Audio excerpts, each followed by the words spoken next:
एक जंगल में हिरन और बंदर दोनों बहुत ही अच्छे दोस्त थे।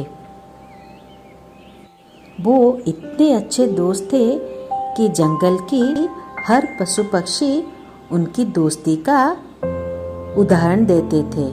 अरे देखो, हिरन और बंदर इतने अच्छे दोस्त थे, उनके बीच कभी कोई भी झगड़ा नहीं होता। वो हमेशा साथ साथ रहते हैं। और हिरन की 2 बच्चियां थी। उन दोनों बच्चों के साथ बंदर बहुत हंसी मजाक करता था, बहुत ही खेलता था। बच्चों को बहुत ही आनंद आता था। एक बार हिरन के बच्चे ने बोला, माँ माँ, बंदर मामा हमारे साथ बहुत ही अच्छा खेल खेलते हैं, हमें बहुत मजा आता है। हाँ माँ, बंदर मामा बहुत ही मजा करते हैं, हमारा दिन कैसे गुजर जाता है हमें पता ही नहीं चलता। तुम तो घास चरने के लिए दूर कहीं जाती हो और शाम तक आते हो।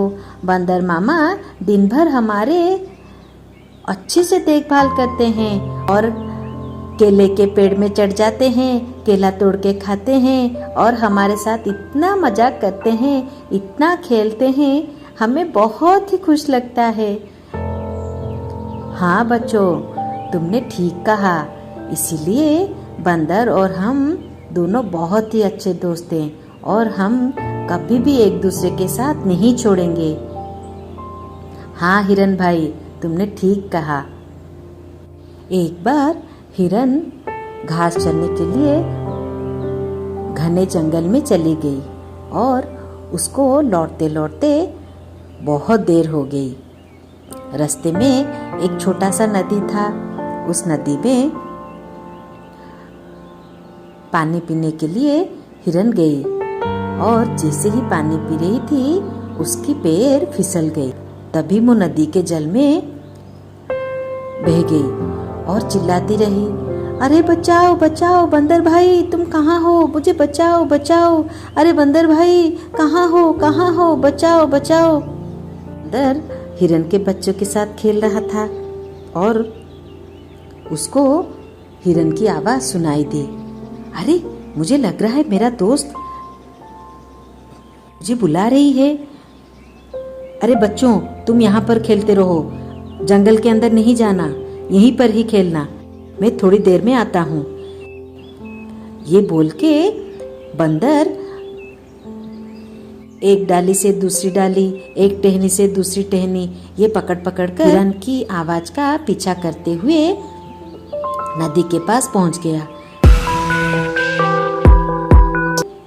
अरे हिरन, अरे तुम ये कैसे, अरे ये क्या हुआ, कैसे तुम पानी में बह गई? अरे मुझे बचाओ बंदर भाई, मुझे बचाओ बचाओ।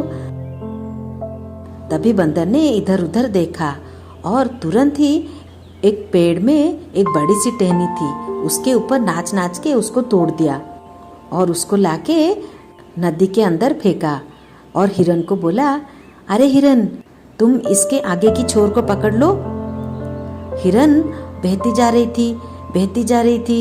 नदी की पानी कम थी मगर बहाव जोर की थी, बहुत तेज बहाव थी, इसीलिए वो जोर से बहती जा रही थी और तैरने की बहुत कोशिश की। कैसे करके हाथ पैर हिला के बहुत ही मुश्किल से तैर के वो उस टहनी के पास पहुंच गई और अपने दांत से उस टहनी को पकड़ लिया। बंदर जैसे ही देखा हिरन ने टहनी को पकड़ा है, वो तुरंत ही अपने हाथ से वो टहनी को खींच के किनारे ले आया। तभी हिरन जमीन के ऊपर कूद गई और नदी से बाहर निकल गई। अरे ये सब कैसे हुआ? अरे मत पूछो, मैं पानी पीने गई थी। आज जंगल में घास खाते खाते मैं थोड़ी अंदर चली गई और जब लौटी मुझे लगा कि बहुत देर हो चुकी है, इसीलिए मैं भागते हुए आ रही थी। मुझे जोरों की प्यास लगी थी और ये नदी तो मेरे घर के पास ही है, मैं वहां पर जाकर पानी पी लूंगा। इसी तरह मैं जल्दी जल्दी पानी पीने लगी। तभी अचानक से मेरी पैर फिसल गई और मैं नदी में बह गई। अच्छा ठीक है, अभी तुम ठीक हो ना? हाँ, अभी मैं बिल्कुल ठीक हूँ। अभी चलो चलो घर चलते हैं, बच्चे वहाँ पर क्या कर रहे होंगे। ऐसे ही दोनों अपने घर में आ गए। एक दिन की बात है, उस जंगल में एक सियार था। वो कब से हिरन की बच्चियों को देख के उनको खाने के लिए कब से अपना मन बनाया था। आगे की कहानी देखने के लिए हमारे चैनल को लाइक और सब्सक्राइब करें। आगे की कहानी बहुत ही जल्दी आने वाली है।